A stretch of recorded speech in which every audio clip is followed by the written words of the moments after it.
Hello and welcome back to another episode of Soul Academy. Today we are on episode 7, the Totem. So we're most of the way through our curriculum. I apologise, it's been a little while since I've made a video, but here I am. Last time I had significantly less injuries and a few more teeth, but there we go. Time only marches forward. So what is the Totem? The totem is a way of describing personal development, the development of a human being. It's been long understood that personal development happens in recognizable stages that have their own distinct characteristics. And there are various different schools of thought throughout history that appear to have come to the same conclusions about this. So this is an image from the book Alchemy and Mysticism that describes the totem, which is an old alchemical drawing. This is how I would describe the totem. And it starts at the bottom at instinct, and then it moves its way up through spirit, power, order, etc. The thing about this totem is that it's a tower, and that each of the stages are necessary to construct the next stage. So you could think of it as, like, we could say that letters would be at instinct, so letters that we write, and then words would be the next step up, spirit, so we make words out of letters, and then sentences would be the next stage up, because we require words to make sentences, and then the next stage up would be paragraphs, and then chapters, until you've got a book, and then maybe a trilogy or an epic or something. So each of these stages are necessary in order to progress up to the next stage of personal development.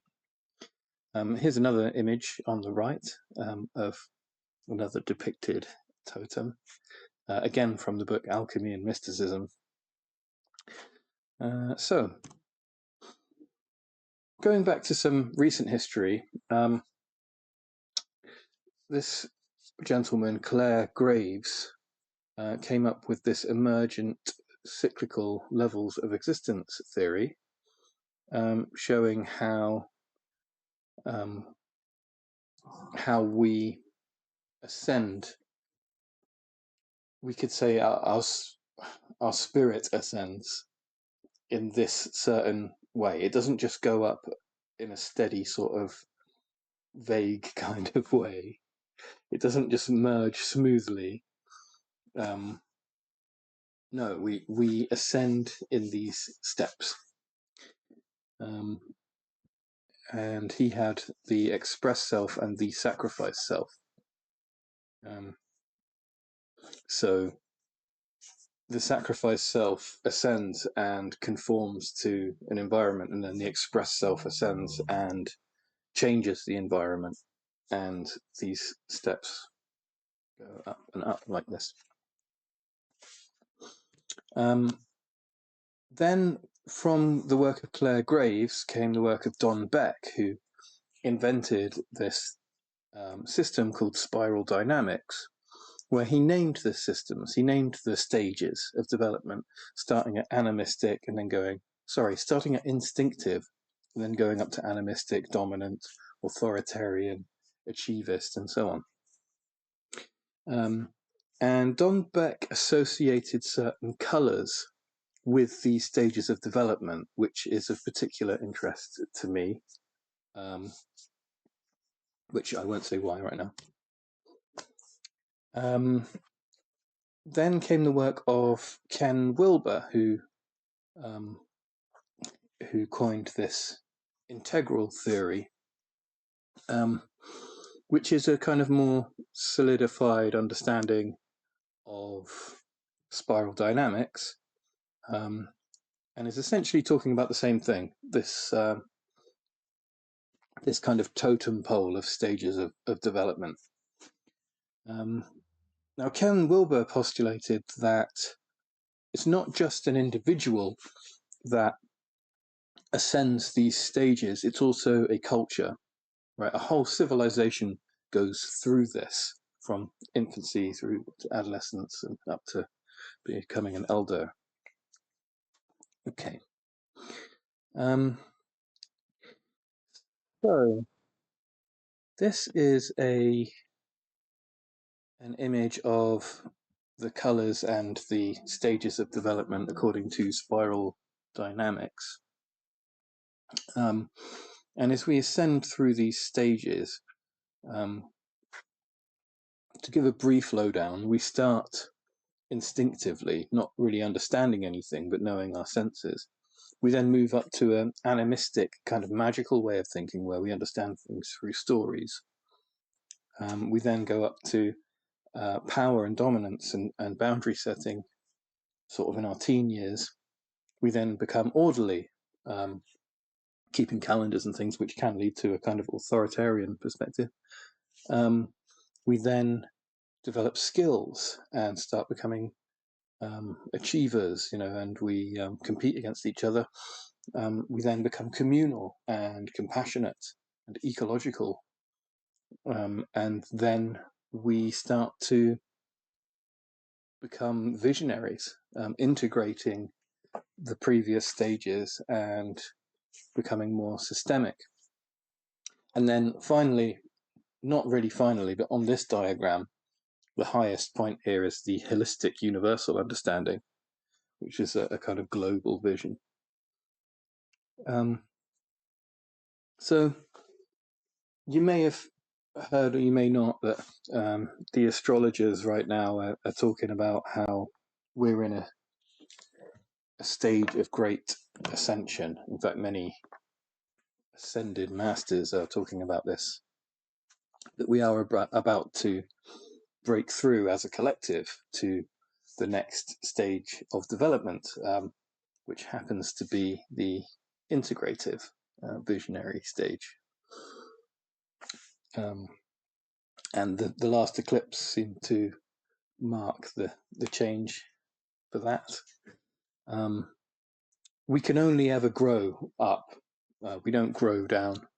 We can fall down, but ultimately what happens is we all just grow up, and there's really no point in being angry with people for being in previous stages of development. Like, all we can do really is wait for them to grow up and try and encourage growth in people. Okay, so I'm going to go through each of these stages one by one in order, and I'm going to use the artwork of Daniel Martin Diaz to help me in this endeavor. Here he is, in some of his lovely artwork. Okay, so here we are, going through them one by one in order. We start with instinct. So when we're born, we start at this instinctive stage of development. It's the very first step in life. We are operating without any knowledge or understanding. We are babies. We have an inexplicable knowing. So there are things that we know that we can't explain how we know them. We just know that we know them. And it's worth mentioning that each of these stages has a different perspective on understanding truth. And at the instinctive stage, we understand truth through sensory qualia. So literally through what we see and what we hear and what we feel. That is the truth. Right? So I could see a bright light and say it's a star, but at this stage of development, it's only the bright light that I see that is the truth, right? So there's no understanding of it being a star. It's just the light is the truth. Okay. So ascending up the totem, we move up to spirit. And this is where we gain understanding through storytelling. So this is when a child is being told bedtime stories and is taking in a kind of understanding through these narratives. this is when we start to learn language. In this stage of development, we develop a sort of animistic perspective where we consider everything to be alive, just the earth, nature, and everything. There's no distinction between living and dead. It's just that there is life, and that's that. We tend to operate through feeling, and we respond to emotion. So this is how we develop our understanding when we're very young. You know, if you touch something and it burns your hand, then you're not going to touch it again because last time you touched it, your hand burnt. Okay. Or, you know, I get in the car, we go somewhere cool, great. Next time we go to get in the car, I'm up for getting in the car because last time we got in the car, we did something cool. Okay. If we then go in the car and then go somewhere really horrible, then next time we want to get in the car, I don't want to go in the car because it was horrible last time. Okay. Cats actually, you might notice, think like this, right? If you have like a cat box and you put the cat in the box and you go somewhere that the cat likes, then the cat's going to be happy to go in the box next time. But if you put the cat in the box and then you go to the vet, the cat does not have a very good time at the vet. And the next time you want to put the cat in the box, they're going to be like, no, not doing it this time because last time we went to the vet and it was bad. Now, the cat didn't really know that it went to the vet, but the cat knows that last time I got in the box, it was bad. Right? So that's responding to emotion. So at this stage, we are sensitive to spirit. We are sensitive to the kinds of spirits that are evoked through, say, music or through certain activities.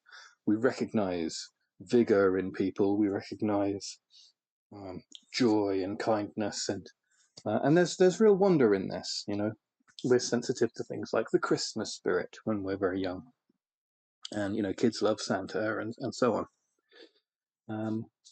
And I've got here truth is recognized through nature. So I don't necessarily just mean like the animal kingdom and you know plants and things, but I mean the kind of natural order and natural law of things. There is a kind of innate sense of fairness that kids have at this level of development. It's also worth mentioning, before I go on to the next step, that you will probably recognize these stages in yourself until you get to the step where you are. You'll recognize that. People can then recognize things relating to the next step ahead of them. And then the step ahead of that, you might not understand. I've certainly found this to be true as I've studied this.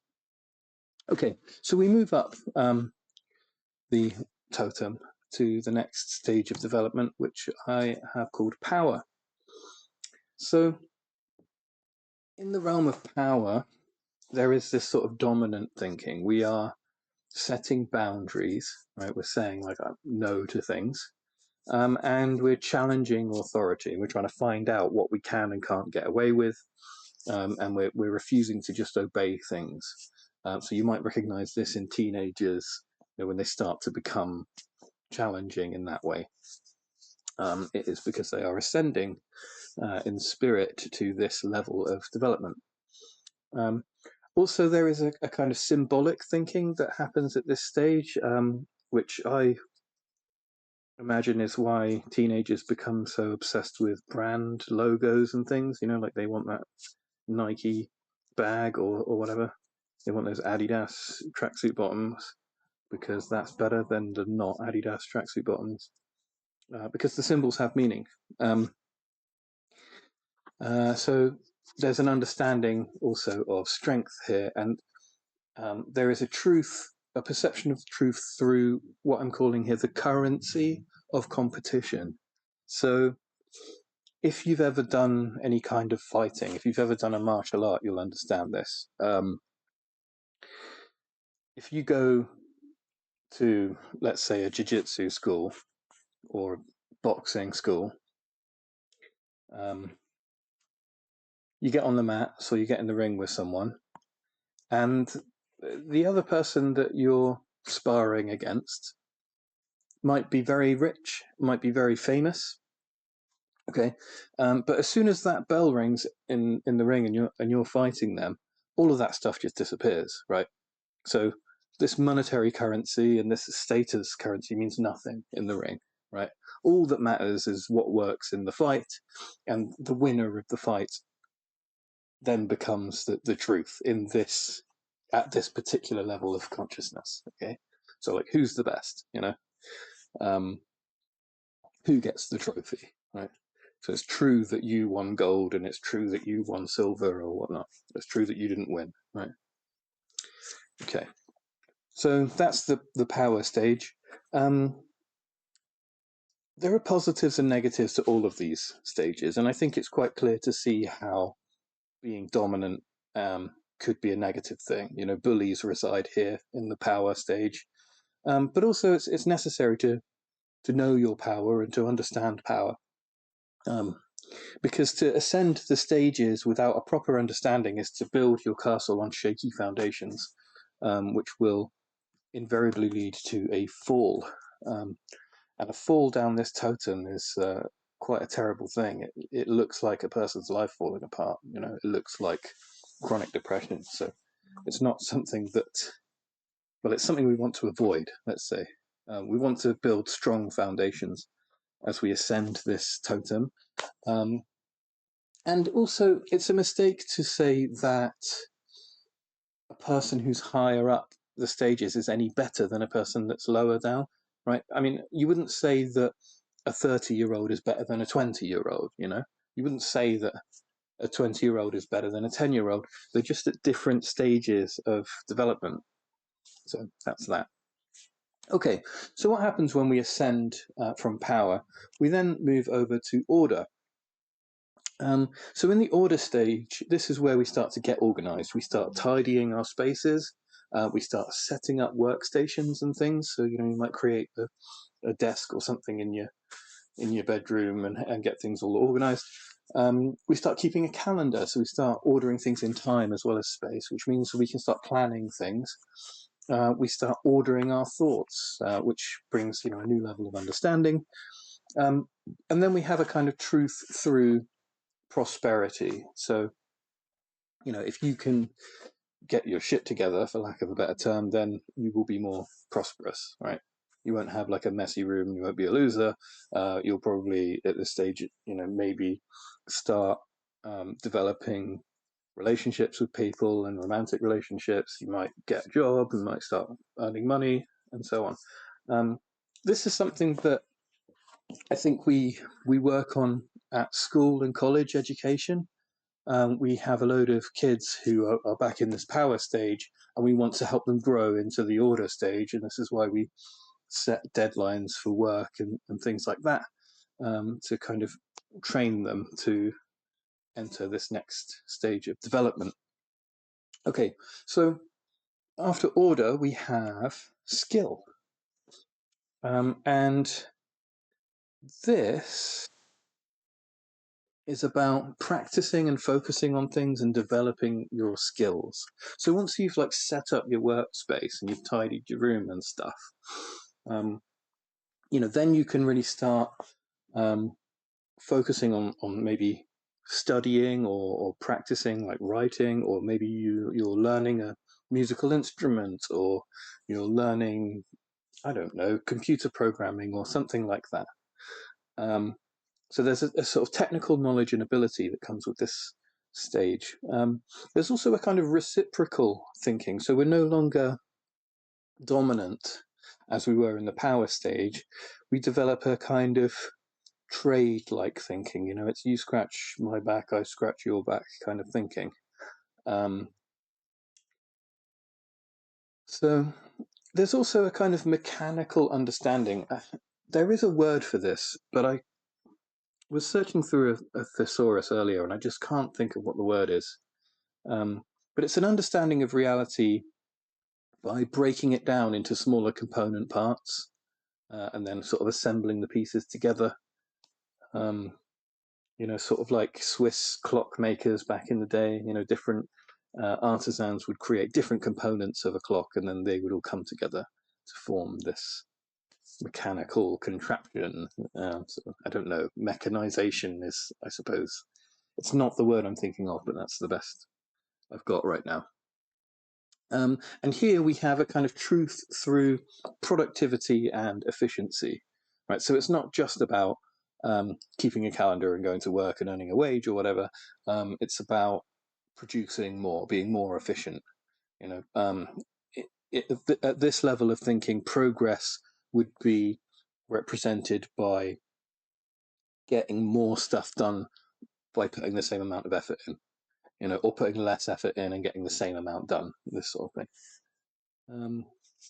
So that's skill. And as we ascend from this level of development, we enter the next one, compassion. Now, it is supposed by some of the previous people mentioned today that culture in general is at this stage. And this is where we have a more communal way of thinking. So it's not you scratch my back, I scratch your back anymore. It's after you. Yeah, it's I'm just going to give you what you need, and then maybe when I need something, you'll give me what I need. Right. So yeah, we can see this when people are getting on a bus and somebody says, after you, you can go in front of me. It's about service to others rather than service to self. It's a charitable, patient sort of level of thinking. And I'm saying here that it's progressive, but maybe that's only true because that's where we are at in culture today. Maybe in the future this won't be progressive. Like maybe in the future this will be old news. So yeah, also in compassion we have a kind of truth through consensus. So this could be fallacious. This could be like something's true because everyone believes it. And we know that's not the case. That's a logical fallacy. That's the appeal to popularity. It is possible that everyone can be wrong. However, at this stage, this truth through consensus, I suppose, is represented through democracy. Right. So we're saying, the right thing to do is the thing that people want the most. We're making an effort to not be selfish, and we're making an effort to do what most people want rather than what we just want. I think a positive thing about this stage of development, actually, we can see in traffic jams unusually. But if you're just thinking about yourself, you can make the traffic worse for everyone else. You might get out quicker, but you've cut a bunch of people up and you've made people wait here and there. Whereas if you're thinking collectively, then you might not do the thing that gets you to your destination quickest, but you'll do the thing that's most cooperative to the situation, which might involve waiting somewhere for a bunch of cars to get out before these cars can get through, and so on. So yeah, it's really kind of through this communal thinking we get a kind of cooperation, which is great. I suppose the dark side of compassion is what Ken Wilber refers to as the broken green. This is a kind of expectation that other people should be as advanced as you are, and if they're not, it's because they're bad people.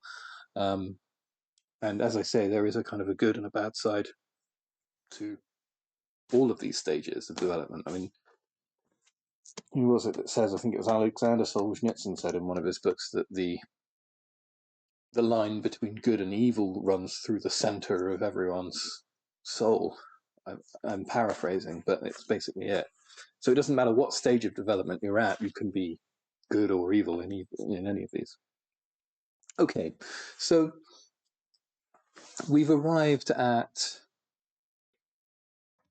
the extent of Western culture today. The majority of people, or maybe it's not the majority, but this is the kind of dominant narrative today. Right? It's the green narrative, and if you are ascended further than this, then you may find that you're not so involved with mainstream reality. You may feel somewhat detached. This is what Ken Wilber called first tier. So everything up until this point has been first tier, right? And this is all stuff that exists en masse in society and has existed historically. So as we ascend through the totem, we're breaking through the first tier and we're moving up to the second tier, to a stage I call vision. So vision is an observant stage. This is where we are trying to understand what's going on by looking at things real carefully, really closely. Vision comes with a kind of integral thinking where a person is able to hold multiple perspectives in their mind at once, and they can use this ability to integrate all of the previous stages, so all of these previous tier 1 stages become integrated into new kind of ways of being. And as we enter this stage, we find that we start to detach from willful ignorance, for example, right? And we start to detach from bias. We disengage from conflicts. We stop taking sides. We drop opinions, right? And ultimately, this can lead to the next stage, which I'll mention next. So here we have a truth through observation and disclosure, right? So this could be like detective work, to really like dig in to find out what happened. And there were people at this stage in the past who were great detectives, and they were not common. They were operating on a kind of frequency of consciousness that was quite rare. So somebody like Sherlock Holmes, for example, is this kind of visionary, observant person who understands how to get to the truth. And he was a very uncommon sort of guy. He wasn't like, he didn't exactly fit in with the people around him. So what else can I say about vision? It is a sort of detachment vision. We're deciding to elevate our consciousness away from simply ourselves. We're no longer in our own heads. We start to kind of see ourselves from a third person perspective, which can lead to a person kind of walking in on themselves. This is where we may have like completed our shadow work. This is a kind of state of mind that's very good for shadow work. So to look at all of the things about ourselves that we were refusing to acknowledge in the past. When we have this vision, we start to acknowledge parts of ourselves that maybe we find ugly, right? Whereas in the past, we were maybe ignoring things about ourselves that we found ugly as a kind of defensive response. But with vision, I suppose in order to be at this stage comes a kind of toughness of spirit, a kind of thick-skinned spirit where we're not going to avert our eyes from things that we find offensive or ugly or displeasing or whatnot. We're going to look at reality and we're going to acknowledge what is there. So that's vision. It's tough to get into, but if you do find your way into this level of consciousness, it's likely that you will become something of a leader. You can quite simply become a kind of thought leader if you're a visionary like this. so like a teacher or a speaker, because you've found this integral way of thinking, a way of kind of fusing and amalgamating previously understood concepts, and forming these kind of homogeneous understandings. I'm not sure the best way of putting it, but that's all I'll say about vision right now. So moving up, when we ascend from vision, we move up to what I would call serenity. And this is when we start to develop a trust in ourselves. This is when we start to gain a kind of spiritual calmness and relaxation. And from this comes a kind of unprovocable nature. Like, people don't offend us anymore when we're in this serenity state. And the reason for this is that when we were in vision previously, when we detached ourselves from our opinions, we dropped our opinions, we disengaged from conflict. With this comes just a great relief. There's just so much anger that just like, just releases from a person. We could take, for example, any kind of political issue that you might take sides on. I mean, I'm from the UK, and recently we had Brexit, okay? And people that were in a previous stage, like maybe the compassionate stage, whilst Brexit was happening, they were like, they had a strong opinion about what they were going to vote for, right? And they maybe really disliked people that were voting the other way. Whereas the people that are at the vision stage, they weren't so quick to take sides. They were trying to sum up the pros and cons of each side, right? So maybe somebody at the skill side, let's say, or somebody who's resonating at order, they might vote for the UK to leave the EU, and they might do this for a bunch of economic reasons, or they may do this for sort of bigoted reasons. Somebody at the skill level may also, someone at the skill level may vote either way. They might vote to leave, again, for a host of economic reasons, or they might vote to remain for certain kind of systematic kind of reasons. Somebody at compassion is probably more likely to vote remain, because they're at this stage of communal thinking, and they want cooperation. And to remain in the European Union would resemble cooperating with neighboring nations. And then, the broken green, the bad side of compassion, would say, well, if you don't vote to cooperate, then you're voting to defect, which means that you're just being mean to our neighbors. And if you're being mean to our neighbors, it must be because you're a mean person, and you hate immigrants or something. Whereas somebody at the vision stage is not going to make assumptions about the other side of the argument. They're going to try and, there is this term steel manning. They're going to steel man an argument. So if somebody at the vision stage thinks, I'm going to vote remain, then they're going to go out there and they're going to find, like, what are the strongest arguments for leaving the EU?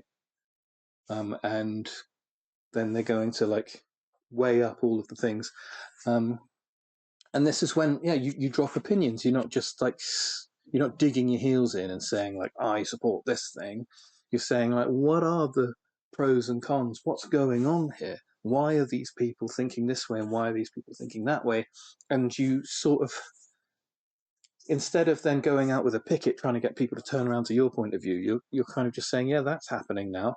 This is, you're watching history just unfold in front of your eyes, and you start to understand that you could make more of a change through an elevated understanding than you would by persuading others, or advertising, or picketing, or protesting, or whatnot. Okay. So then, when you're at serenity, this is when you feel such relief that you're not involved with that anymore, that you're not like feeling these extreme emotions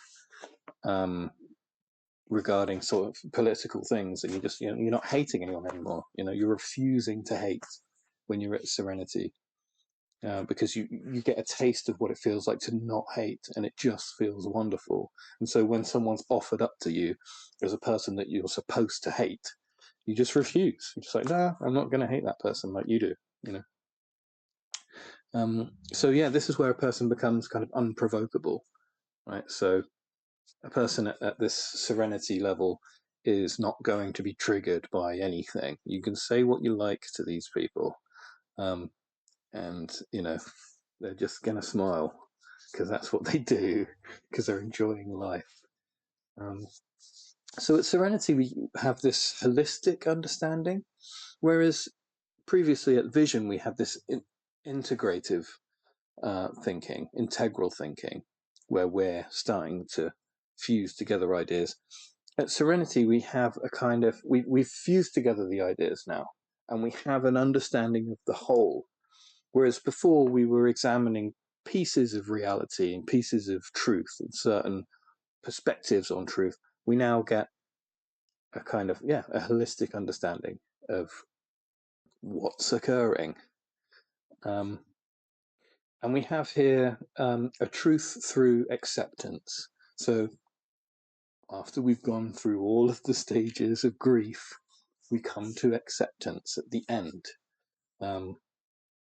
And it's a relief. So that's that. That's serenity.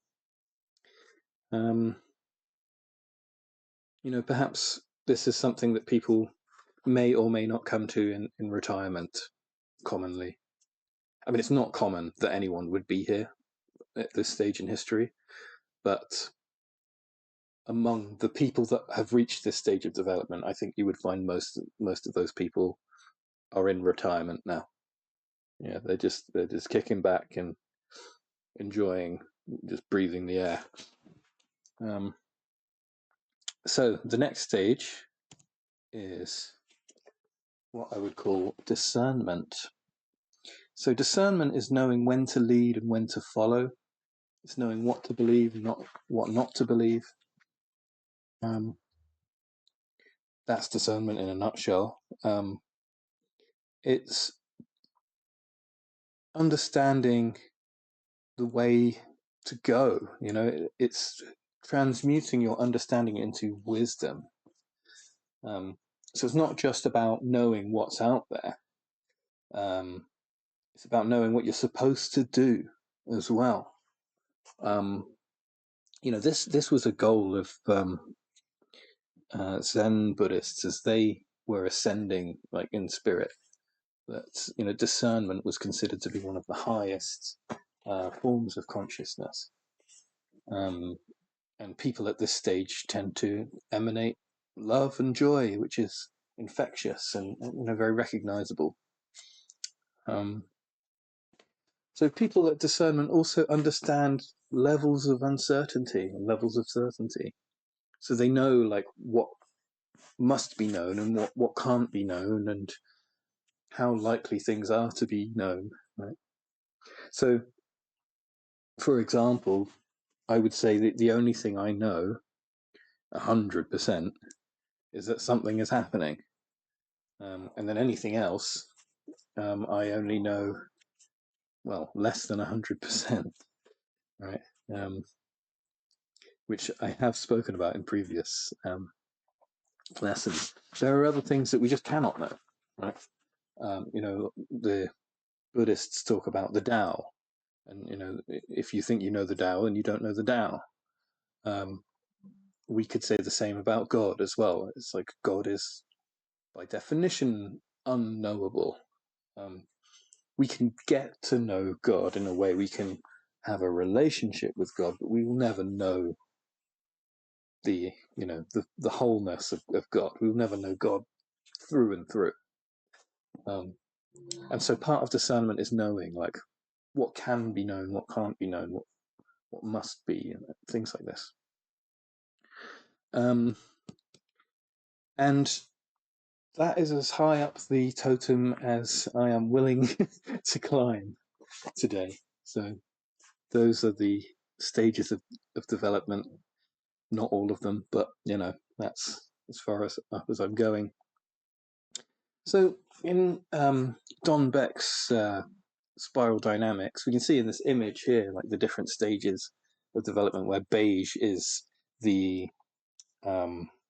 instinctive, right? And here we see we've got like the survival sense there. And then as we go up to purple, we've got kin spirits, tribes, tribal thinking. Then we go up to red. This is the teenage power thing. We've got power gods. We've got empires, power and dominance. Yeah. And we can see here in the characteristics as well, we're kind of egocentric at this stage. Then we go up to blue, where we have things like order and right and wrong. We're obedient, purposeful, possibly authoritarian. Going up to orange, we have delegative, materialistic at orange, ambitious, individualistic. And then as we go up to green, which is the compassionate stage, we have this human bond. We're egalitarian.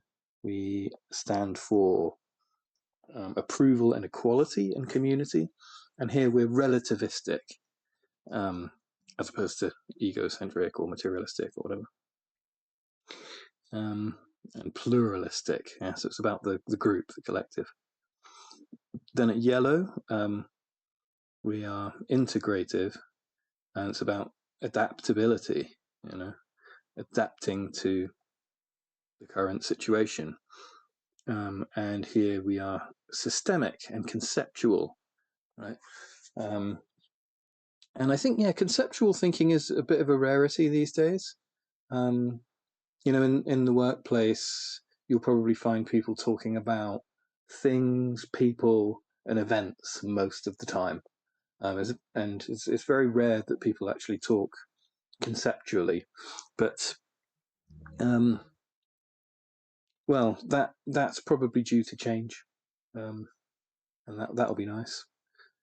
And then as we go up to turquoise, which is the serenity, we have this global view. Our motives are harmony and compassion, and the characteristics are holistic and global. Okay. So this is this here represents some of Ken Wilber's work. We've got what are known as the 4 quadrants here.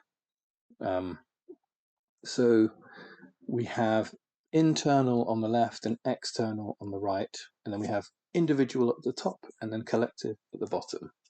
So individual, interior, we have the word I, right? This is about me, and this is really what the perspective that I've been going through the totem with up until this point, right? So I'm talking about the individual as they grow up through their stages of development. That's what they look like. But we could have interior collective, which is we, right? And this is kind of intersubjective, cultural.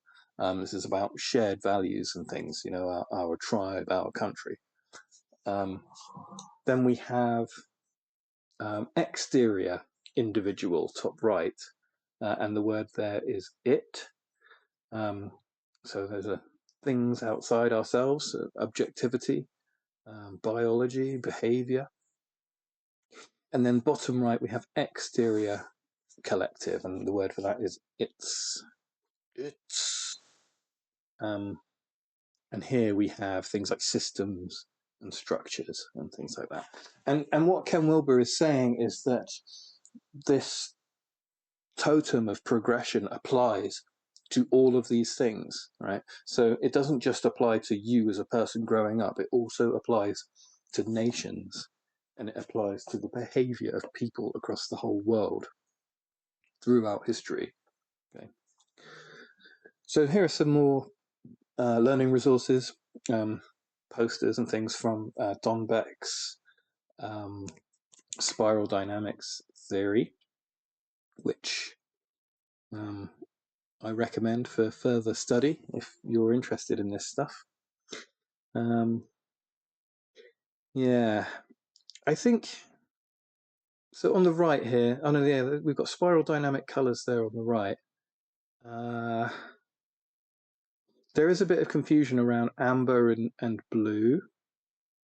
See, on the left, we work from the top and we kind of wiggle our way down. We go from beige to purple to red, then blue, then orange. But on the diagram on the right, we've got like purple, red, and then it's amber and then orange. And it seems like blue and amber are kind of interchangeable between these things. I suspect I know why. I think. Okay, never mind that. If I go back, I'm going to go back to this image here. So I'm kind of hesitant to say this, but well, I mean, throughout my life, I have experienced what is medically known as synesthesia, where I see colors.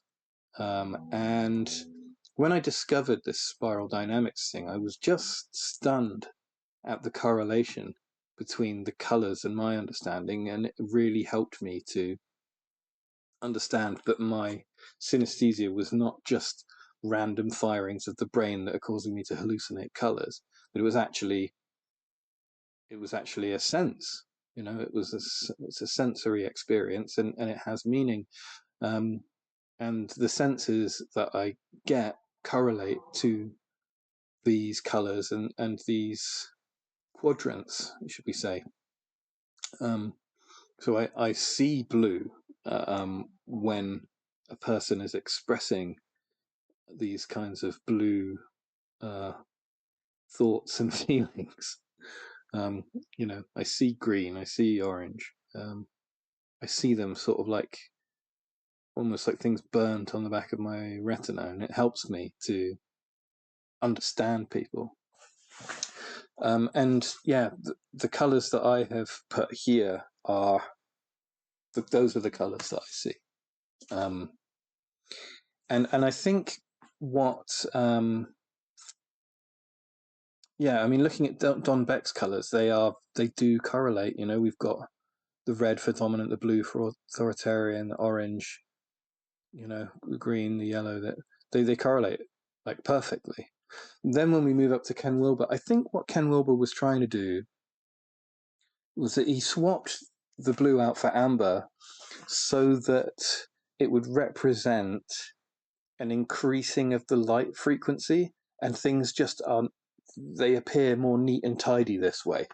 That as the frequency of light gets higher, it goes up from red to amber to orange to green and then to turquoise, right?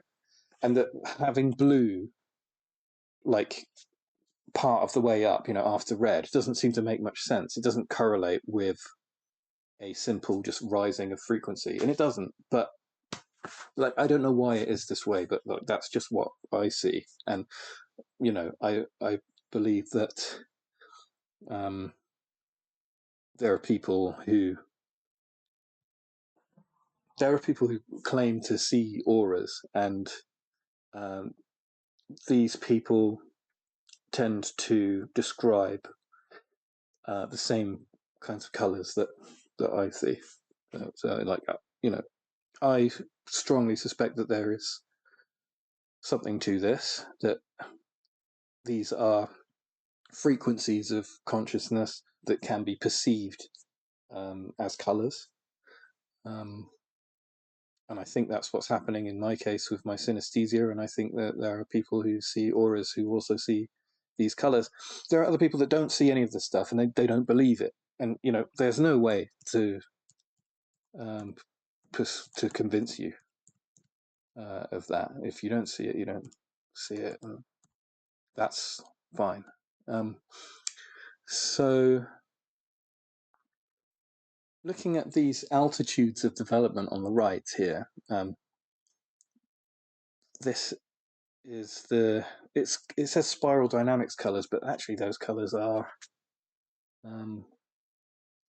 Ken Wilber's colors. Oh no, I see the spiral dynamics colors are listed on the right there. Okay, yeah. But as we can see, it's the same. It's describing the same thing. There's a slight disagreement about what the colors are, but we can see here that the first tier, the second tier, the third tier on the right. And we could describe the progress of a culture, of a nation throughout history through these altitudes of development as well. So if I go back, just very quickly, I'll do this. We start with cavemen, right? We start with people banging rocks together and hunting and stuff. And then when we move over to spirit, we start to become tribal. We develop kind of oral traditions and stories, mythologies and things. Then through power, we develop like the strongest warriors. We have like fighting training, maybe sort of like combat in the ring and stuff. And what could we say? That the tribes would trump the non-tribes, the cavemen, and then the tribes that had the strong warriors would win over just the tribes. And then as we move up to order, we could say that the orderly and powerful would win over simply the powerful, right? So maybe here we've got like Roman soldiers with their shield formations and things. They defeated the barbarians who didn't have that same order. They just had sort of raw strength and savagery. And then as we move up to skill, we then have a kind of mechanized society that has, contraptions, inventions, advanced weaponry and things that would then have an edge over simply an orderly society. And this would be things like, well, I suppose if I think of Orange as a society, I think of like high-rise buildings and finance and stuff. And, steam power and things like this. Clock towers, Big Ben, suspension bridges, all of that stuff. That's right in the Orange realm. And then as we move up to compassion, we then have a more kind of green communal kind of society. So this is where spaces are less kind of industrial and kind of start to incorporate things like parks and communal spaces. And I believe this is what we have now, right? So we basically have the hustle and bustle of big cities and skyscrapers and stuff, and then we've started to add more public services and parks and things like that to them. And we're now at this kind of green stage where we want to reduce our, like pollution into the environment and things like that. And that's tier one, that's where we are. Who knows what the next stage will look like? But it has begun. The raising of our collective consciousness. We are now currently evolving from green up into yellow. And, God only knows what it's going to look like. It will involve probably, well, hopefully it will involve a detachment from fighting. People are going to stop taking sides and fighting each other. People are going to become more observant and fair in their thinking. They're going to kind of break down barriers within themselves. and people will become more rational and less gullible. And this may also involve a sort of disclosure as well of secrets, the coming out of secrets, that could just seriously drastically change everything. There are certain secrets that, once unveiled, will open a Pandora's box, and these things could just never be put back in the box again. Like, what if we've been in contact with extraterrestrial consciousness, for centuries, and it's just not been disclosed to the public? Maybe we're getting technology from outside the planet. This is wild speculation at this point, but if that was disclosed, in a proper sort of way, not in an unofficial capacity, but an official capacity, it would change everything, forever. So yeah, just as an example, I suspect that that's what will happen. Probably in the late 20s, we're going to see some kind of disclosure, and it may be, for lack of a better term, catastrophic. Not necessarily in a bad way. It could be the disclosure of a certain technology that's been kept down for, selfish purposes. We probably already know, as people, we probably do have technologies that could give us a lot more clean energy, but these technologies are being repressed by certain commercial financial forces. So yeah, this is me just trying to postulate like what a visionary society will look like. I suppose it will also look like people talking more conceptually, and there'll be less focus on people and events, and more focus on principles. Things that are considered philosophical now will be considered commonplace in the future. And I suppose, like, as we go through these stages collectively, we're growing up as a collective. That's literally what we're doing. We're going from infancy into adolescence into adulthood as a society, and to progress up to the point that society is at is considered maturity. Right. So if you're further down the totem than society is, then you might be considered immature. Right. So if I'm just like a bully in society, like, this is a immature thing, because the rest of society is up at this green level. And then anything above the current status quo would probably be considered spiritual, or like an enlightened perspective. But once the rest of society catches up, then this is going to be considered maturity, and then the next thing will be considered a kind of spiritual, a kind of, ascended master kind of thing. What else would I say about this? Let's go back to an overview. Here it is.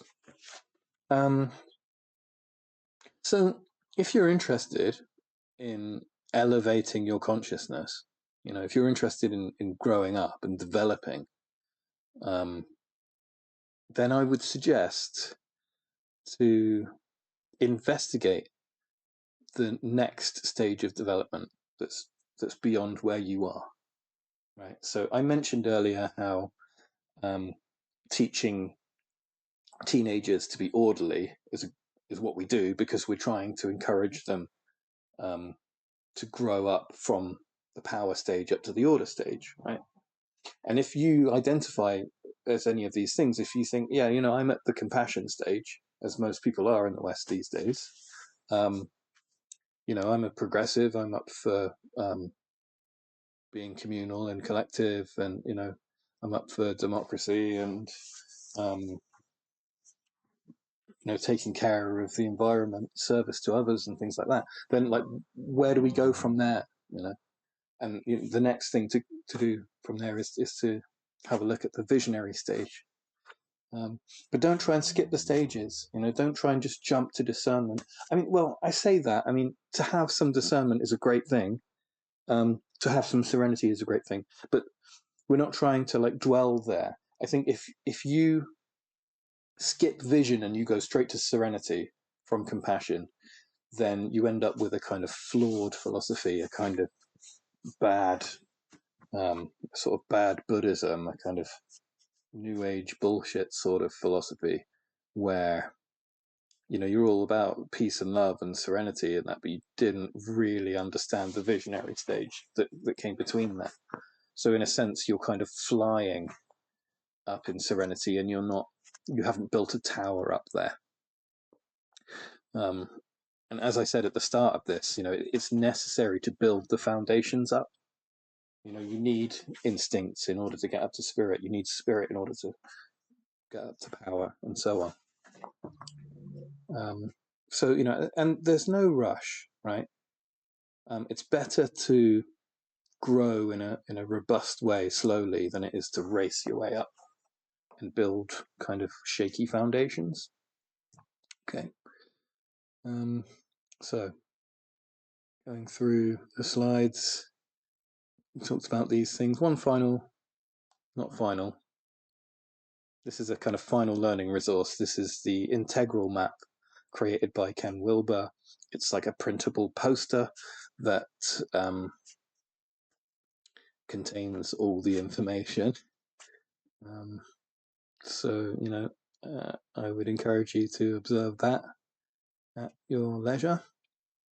See if you can understand the meanings. And finally, I would like to leave you with something that I found recently that I thought was nice. And they are the 8 great moral imperatives of the Seasteading Institute. Sounds irrelevant, but I'm just going to say them anyway. We've got enrich the poor, cure the sick, feed the hungry, clean the atmosphere, live in balance with nature, restore the oceans, power the world, and stop fighting. Solid recommendations, I'd say. So that's all. If you have any questions about this, please drop a comment. I feel as though I'm stumbling through this stuff at this point. It's my first pass at this. This whole magnum opus series is basically my first pancake, and it's going to come out a bit weird.